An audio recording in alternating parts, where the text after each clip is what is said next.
बिस्मिल्लाहिर्रहमानिर्रहीम। अस्सलाम वालेकुम नाजरीन, मैं हूं Saqib Bashir. Narowal sport city complex में एहसन इकबाल को इस्लामाबाद हाई कोर्ट ने बरी करने का हुक्म दिया है। 3 साल के बाद ये हुक्म दिया गया है। 2019 में एहसन इकबाल को गिरफ्तार किया गया। 2020 फरवरी में उसकी रिहाई जो है वो जमानत पर रिहाई जो है वो मुमकिन हुई थी इस्लामाबाद हाई कोर्ट से ही। और आज सितंबर 2022 में इस्लामाबाद हाई कोर्ट ने 3 साल के बाद एहसन इकबाल को Narowal sport city complex case में बरी करने का हुक्म दिया है। उसके खिलाफ जो रेफरेंस है वो खारिज करने का हुक्म दिया है। और नैब इसमें जो करप्शन है वो साबित करने में नाकाम रहा है। आज तकरीबन 1 घंटा से जायद की जो समाअत थी, उस समाअत में बार बार नैब ये कहता रहा कि हमें टाइम दें, मोहलत दें।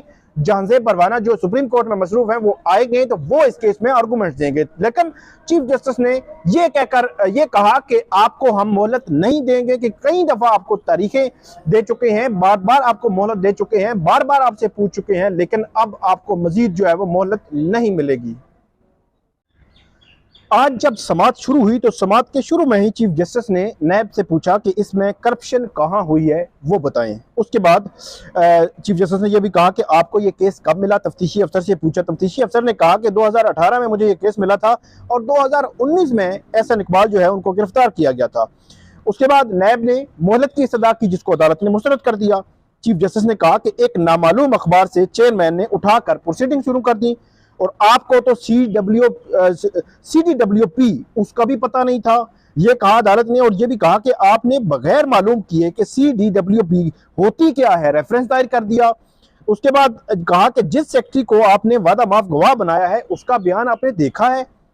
उसके बाद चीफ जस्टिस ने यह भी रिमार्क्स दिए कि आपने पब्लिक का प्रोजेक्ट था उसको रोक दिया, उसके अखराजात में इजाफे का सबब कौन बना है? वो आप बने हैं, क्योंकि आपकी वजह से ये प्रोजेक्ट जो है रुका है। अगरचे तफ्तीशी अफसर जो है उन्होंने जवाब दिया कि हमने प्रोजेक्ट जो है वो नहीं रोका था। चीफ जस्टिस ने कहा कि आपसे पूछा था, बताएं इस केस में करप्शन क्या है। एडिशनल प्रोसिक्यूटर जनरल नैब जो है वो आज दस्तयाब नहीं है, तो इसलिए आप मोहलत दे दें। ये कहा जो नैब प्रोसिक्यूटर है, उन्होंने कहा, अदालत ने कहा कि नहीं, आपको इल्तवा नहीं मिलेगा। कई तारीखें दी, कई दफा आपको मोहलत दी, लेकिन आप जो है वो जवाब नहीं दे सके। उसके बाद नैब प्रोसिक्यूटर ने कहा कि हम इस केस में तो तरमीमी ऑर्डिनेंस के तहत जो है वो देख रहे हैं। चीफ जस्टिस ने कहा कि नैब तरमीमी ऑर्डिनेंस का इसमें कोई ताल्लुक नहीं और आपका काम करप्शन को देखना था। आप करप्शन को छोड़कर किन कामों में लगे हैं, ये चीफ जस्टिस ने कहा। उसके बाद ये भी कहा, नैब प्रोसिक्यूटर ने कहा कि यह मनसूबा 18वीं तरमीम के बाद सूबाई मामला था और वहां से यह मनसूबा बैनुल-सूबाई राब्ता वजारत को दे दिया गया। तो चीफ जस्टिस ने कहा कि क्या एहसन इकबाल बैनुल-सूबाई राब्ता के वजीर थे? तो उसके बाद नैब ने कहा कि एहसन इकबाल जो वजीर बराए मनसूबा बंदी थे उस वक्त। उसके बाद चीफ जस्टिस ने कहा कि तो फिर एहसन इकबाल के पास कौन सा इख्तियार था जिसका गलत इस्तेमाल हुआ? तो चीफ जस्टिस ने नैब तफ्तीशी से मुकालमा किया, ये आपका काम नहीं है कि किस मनसूबे से मुतल्लिक क्या हुकूमती पॉलिसी है, और नारोवाल छोटा शहर है या बड़ा, वहां कितना मनसूबा देखना है, बनना है, ये आपका काम नहीं है, ये आपका दायरा इख्तियार नहीं है, ये कहा चीफ जस्टिस ने। उसके बाद आगे चले तो चीफ जस्टिस ने कहा कि आपको तो अता पता ही नहीं कि हुकूमत चलती कैसे है और इसमें करप्शन का कोई एक इल्जाम बता दें। अगर कोई नुकसान का कहते हैं तो आपने ये प्रोजेक्ट रोका और आपने नुकसान पहुंचाया, तो क्या नुकसान, अदालत ने कहा कि क्या नुकसान ही था तो फिर आप अपने खिलाफ केस करते। उसके बाद जो चीफ जस्टिस ने कहा कि क्या नैब अब देखेगी कि कौन सी गवर्नमेंट जो है वो क्या कर रही है, और यह भी कहा कि अगर नुकसान की बात, अदालत ने बार बार ये कहा कि अगर आप नुकसान की बात करते हैं, लॉस की बात करते हैं कि अथॉरिटी का गलत इस्तेमाल हुआ है, तो इसका मतलब यह है कि अभी जो लॉस हुआ है उस पर आप अपने खिलाफ केस करेंगे। उसके बाद अदालत ने कहा कि कौन सा अखबार था, इसमें लिखा हुआ क्या है, इस पर कैसे आपने ये प्रोसीडिंग शुरू की। अदालत ने वो अखबार की जो खबर थी वो पढ़ने की हिदायत की और अदालत ने फिर यहाँ पे रिमार्क्स दिए कि क्या चेयरमैन नैब ने ये हकायक चेक किए थे कि क्या ये दुरुस्त हैं या नहीं, जो अखबार में छपे हुए थे, जो मेट्रो वॉच अखबार में छपे हुए थे। उसके बाद अदालत ने नैब से इस्तफसार किया, आप ये बताएं कि जो केस है वो है किधर, जो करप्शन है वो इस केस में कहां पे है। उसके बाद अदालत ने कहा कि CDWP में 30 लोग थे, क्या सबने करप्शन की है? क्या ये पॉलिटिकल इंजीनियरिंग का क्लासिक केस नहीं है? अदालत ने ये कहा और ये भी कहा कि ना आपको CDWP का पता है, ना आपको कुछ और पता है और आप जिम्मेदार जो है वो किसी और को ठहरा रहे हैं। अगर अदालत कुछ वक्त दे, फिर यहाँ पे जो नैब तफ्तीशी है उन्होंने कहा कि अदालत कुछ वक्त दे तो बरवाना साहब सुप्रीम कोर्ट में है, वो आएंगे, वो इस पे आर्गूमेंट्स करेंगे। तो अदालत ने कहा कि आपको हम बहुत वक्त दे चुके।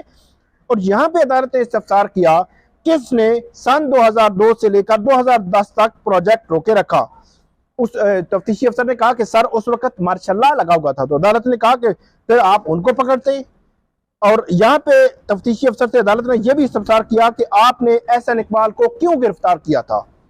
तो तफ्तीशी अफसर ने कहा कि वादा माफ गवाह भी जो है वो मौजूद था, उसकी बयान जो है उसका मौजूद था, इजाजत दें तो जो अभी कानून है उसके मुताबिक हम इस केस को देख लेते हैं, ये कहा नैब प्रोसिक्यूटर ने। और अदालत ने कहा कि आप अभी के कानून को छोड़ दें, हमने पहले वाले कानून की तशरीह की थी। उसके बाद चीफ जस्टिस ने कहा कि क्या चेयरमैन नैब ने तस्दीक की थी जो कुछ लिखा हुआ है वो दुरुस्त है या नहीं है। और यहाँ पे अदालत ने एक और ऑब्जर्वेशन दी कि एक कॉम्पिटेंट अफसर आहत चीमा बरी हो गए हैं, आपने 3 साल तक उनको जेल में डाले रखा, उसका जिम्मेदार कौन है। उसके बाद अदालत ने यह कहा कि ये जो इतनी बदनामी आप कराते हैं इसका जिम्मेदार कौन है। और आपके अपने बयान के मुताबिक या मार्शल वालों ने या आपने खुद ये जो है वो नुकसान पहुंचाया है, ये अदालत ने ऑब्जर्वेशन दी। और उसके बाद अदालत ने यह कहा कि पब्लिक वेलफेयर के प्रोजेक्ट को जो नुकसान हुआ इसका जिम्मेदार कौन है। और आधा रेफरेंस जहां पे एहसन इकबाल जो है वो बोले, एक ही दफा एहसन इकबाल जो है वो बोले, दूसरी दफा बोलने की कोशिश की, अदालत ने उनको रोक दिया। तो एहसन इकबाल ने कहा कि आधा रेफरेंस तो इन्होंने 99 का जो रेफरेंस है वो मेरे ऊपर बना दिया है। और अदालत ने ये कहा आप 2018 से ये केस देख रहे हैं, करप्शन का बताएं कहां पे है, करप्शन का बताएं कहां पे है, ये बार बार अदालत जो है इस केस में पूछ रही थी। और ये भी कहा कि आजकल भी बहुत सारे प्रोजेक्ट चल रहे हैं, तो क्या आप बताओ तफ्तीशी उन पर इतराज करेंगे कि मौजूदा हुकूमत ये प्रोजेक्ट चला रही है। उसके बाद अदालत ने कहा कि आपका जो इख्तियार था उसके मुताबिक नैब ने चलना है। नारोवाल को पब्लिक को जो फेवर किया गया उसकी बेनिफिशियरी कौन थे, नारोवाल के लोग। यहाँ पे अदालत ने इस्तफसार किया उससे जो तफ्तीशी अफसर थे। और अदालत ने यह कहा कि नैब ने खुद लिखा है पहला नुकसान मंसूबे को इल्तवा में रखने से हुआ। और अब उनको पकड़ते ना जिन्होंने 2009 तक जो है मंसूबा रोके रखा। तफ्तीशी साहब आपको बहुत ज्यादा तरबियत की जरूरत है, आप लोगों की साख के साथ इस तरह खेलते हैं, लोगों की साख के तार इस तरह खेलते हैं। एक मेट्रोवाज की खबर पर आपने प्रोजेक्ट रुकवा दिया, कहा गया जी इंडिया के बॉर्डर से थोड़ा ही दूर मंसूबा है, तो क्या आपको भेजते कि देखें बॉर्डर से कितना दूर है। ये कहा अदालत ने अगर बॉर्डर के करीब भी था तो इसमें करप्शन क्या थी, ये अदालत ने सवाल उठाया। और अदालत ने कहा कि हैरत है जिस तफ्तीशी अफसर ने एहसन इकबाल को गिरफ्तार किया उसको CDWP का ही पता नहीं था। उसके बाद अदालत ने एहसन इकबाल का जो केस है उसमें अदालत ने यह भी पूछा कि जब तफ्तीशी अफसर ने कहा कि जो सेक्रेटरी है उसको प्रेशराइज करके जो है वो ये सारा जो मंसूबा जो है वो इस तरह किया गया, तो अदालत ने कहा कि सेक्रेटरी बच्चा नहीं होता। जहाँ पे अदालत ने पूछा कि क्या आपको कोई प्रेशराइज कर सकता है, तो तफ्तीशी अफसर ने कहा कि नहीं कोई नहीं कर सकता। तो अदालत ने कहा कि आपको कोई प्रेशराइज नहीं कर सकता और आप ये कहते हैं कि तफ्तीशी जो सेक्रेटरी होता है उसको प्रेशराइज किया जा सकता है। अदालत ने 2019 से जो लटका हुआ मैटर था इसमें अब एहसन इकबाल को जो है वो बाइज्जत बरी कर दिया है। उनके खिलाफ करप्शन के जो सबूत थे वो साबित करने में नैब नाकाम रहा है, रेफरेंस को भी खारिज कर दिया गया है। और 3 साल बाद इस्लामाबाद हाई कोर्ट से बड़ा फैसला है जो जस्टिस चीफ जस्टिस अतर मिनल्ला और जस्टिस समन रफत इम्तियाज ने ये फैसला दिया है।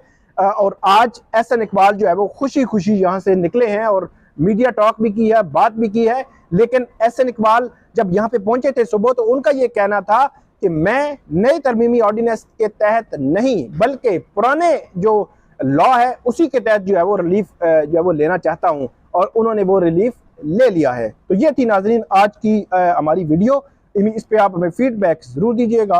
अल्लाह हाफिज।